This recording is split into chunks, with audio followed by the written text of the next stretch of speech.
Salut, moi c'est Gabi et aujourd'hui je vous propose de parler de Serpent and Dove de Shelby Mayhew. Serpent and Dove est un livre fantasy romance écrit par Shelby Mayhew, paru il y a 2 ans aux États-Unis et en août dernier en France en français. Donc, on y suit l'histoire de Lou, qui est une jeune sorcière qui va rechercher un espèce d'artefact dans une maison close. Elle y va en se déguisant en homme, elle et sa meilleure amie Coco, toutes deux sorcières bien évidemment.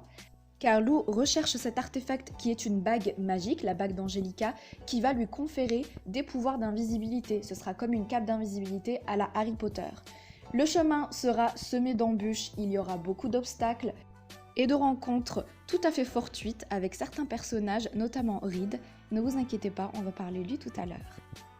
La quête de l'anneau ne sera pas le centre de l'histoire, car ce sera, on va dire, une petite histoire annexe pour nous montrer pourquoi Lou veut ne pas être recherché par une certaine personne, entre guillemets, pour se protéger et se cacher. Je tiens à le préciser d'entrée de jeu, je n'ai pas aimé ce roman, je l'ai trouvé vraiment mauvais, à mon sens et à mon goût. Je respecte l'avis de chacun, donc moi je vais donner le mien. Je sais qu'il va être un peu négatif, voire négatif tout court. Je sais que mes propos vont être un peu véhéments et je le cautionne à 100%. Donc laissez-moi vous expliquer pourquoi je n'ai pas aimé ce roman. Allez, c'est parti. Pour un roman qui a eu beaucoup de succès partout, j'ai été vraiment surprise de voir que l'histoire était vraiment peu originale, bancale à certains moments, et avec beaucoup de brèches et d'incohérences. Les personnages, quant à eux, ne m'ont pas emballé plus que ça, car le personnage de Lou, qui est le personnage principal, était inintéressante, détestable, méchante, voire odieuse, surtout avec Reed. Et on va en parler, Reed. Reed est le personnage masculin, c'est le MC de cette histoire, et c'est aussi le love interest de Lou. Il n'a aucun charisme, aucun charme, et d'ailleurs il n'a aucune alchimie avec Lou. Il est assez fade, bébête un petit peu sur les bords, enfin très bête, et pour ne pas dire con.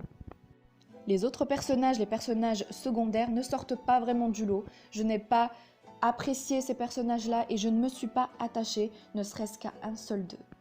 La relation amoureuse entre Lou et Reed était vraiment platonique et superficielle. Je n'ai ressenti aucune émotion. Le système de magie, quant à lui, manque cruellement de développement, ainsi que l'environnement et les descriptions en général.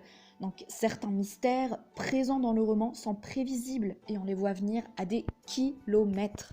Il y avait beaucoup d'incohérences à différents moments de l'histoire, avec des scènes illogiques, des décisions médiocres prises à la volée et qui m'ont bien fait lever les yeux jusqu'à la stratosphère. Donc c'était vraiment pénible. Maintenant, mention honorable au meilleur moment cringe présent dans le bouquin. C'est parti avec vitesse. Le mariage de Lou et de Reed, lol, les flatulences magiques de l'archevêque, la consommation forcée du mariage pour montrer au lecteur que Reed est un gentleman et que Lou est une putain de badass et qu'il y aura forcément des scènes de fesses plus tard dans le bouquin. La chanson qui parle de gros nichons que Lou n'arrête pas de chanter. L'évasion de bas qui n'a droit à aucun commentaire. Lou qui utilise sa magie mais néanmoins reste indétectable car Reed a le cuir d'une huître, etc. On passe à l'intrigue qui, elle, se fait attendre. Il faudra dépasser les 50% du livre pour qu'elle se mette en place, et si seulement elle était intéressante. Le dénouement, quant à lui, il faudra lire les 2 autres romans dans la saga.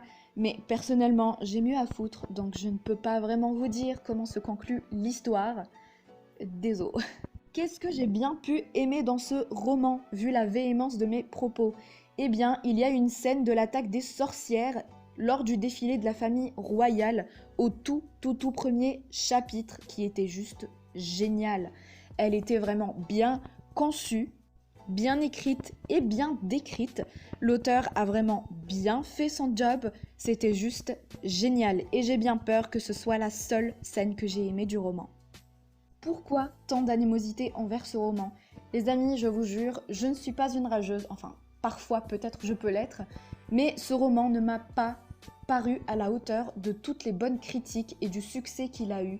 J'avais l'impression que c'était juste une pâle copie d'une fanfiction Wattpad, que vraiment un best-seller écrit par une auteure qui a su se créer un nom dans le milieu, et j'ai été vraiment déçue par ça, car je n'ai pas retrouvé cette originalité, je n'ai pas retrouvé cette alchimie que tout le monde vantait et louait.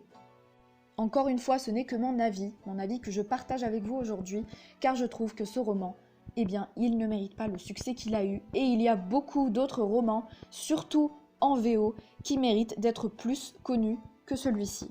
J'essaierai à l'avenir de vous faire des petites recommandations et de vous parler d'autres romans qui sont dans le même genre, romance fantasy, mais qui sont mieux que celui-ci, on va pas se mentir. En tout cas, moi, il ne me reste plus qu'à vous dire merci d'avoir regardé cette vidéo, malgré mon avis un petit peu, on va dire, négatif sur ce roman. Moi, j'ai été très contente de faire cette vidéo pour vous. J'espère qu'elle vous aura plu et je vous dis à très bientôt. Merci beaucoup.